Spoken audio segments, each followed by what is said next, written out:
여러분 안녕하십니까? 나눔과 배려를 실천하는 복지TV 전북방송이 3월 31일 월요일에 보내드리는 이슈 브리핑 전북입니다. 공직선거법 위반 혐의로 재판에 넘겨져 1심에서 징역형 집행유예를 선고받았던 이재명 민주당 대표가 항소심에서 무죄를 선고받았습니다.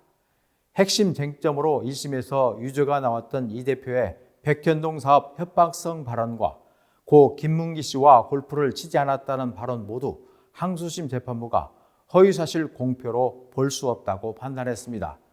이재명 대표와 민주당은 사필 규정이라며 한층 고무된 모습입니다. 검찰을 향해서는 자신들의 행위를 되돌아보고 더 이상 이런 공력을 낭비하지 말아야 한다고도 했습니다. 이에 반해 국민의힘은 깊은 유감을 표한다고 밝혔습니다. 또 대법원에서 하루빨리 허위인지 아닌지 판단해 법적 논란을 종식해 주길 바란다며 대법원에 가면 파기환송될 것으로 확신한다고 했습니다. 공직선거법 관련 재판은 정치인에게 가장 민감한 재판입니다. 벌금 100만 원 이상의 형이 확정되면 당선 무효가 되기 때문입니다. 피선거권도 5년간 제한돼 다음 출마 자체가 불가능해집니다. 이재명 대표의 정치 생명을 좌우할 선거법 항소심에서 무죄 선고를 받아 이 대표는 그동안 그를 옥죄었던 의원직 상실이나 차기 대선 출마 리스크에서 당분간 벗어나게 됐습니다. 차기 대권 횡보에도 힘이 실리게 됐습니다. 민주당은 이 대표의 연임을 통해 이재명 1급 체제로 완전히 탈바꿈했습니다. 당내에서는 이미 대선 후보로 선출된 거나 다름없다는 말이 나오고 있습니다. 이재명 대표는 윤 대통령의 파면 선고를 이끌어내기 위해 화력을 집중할 것으로 보입니다. 반면 내심 사법 리스크를 기대했던 비명계의 앞날은 더욱 암담해질 수밖에 없게 됐습니다. 이 대표와 맞설 동력 자체가 사실상 사라졌기 때문입니다.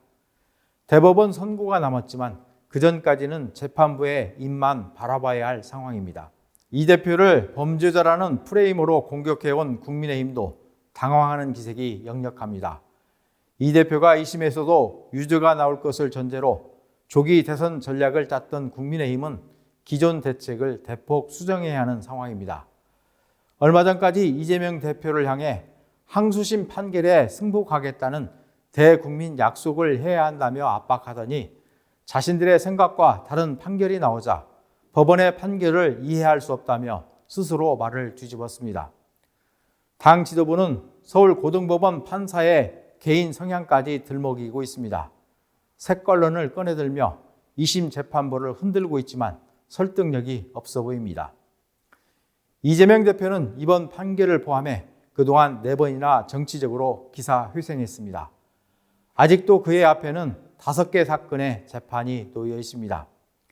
이재명 대표의 재판 결과에 따라 대선 판도가 요동칠 것으로 보이는 가운데 앞으로의 재판 결과에 눈과 귀가 쏠리고 있습니다.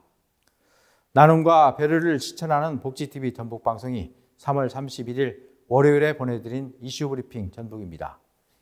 이 방송은 환자중심병원 전주 대다인병원, 통증 완화에 탁월한 임실 엉겅퀴 크림 지원으로 제작됐습니다.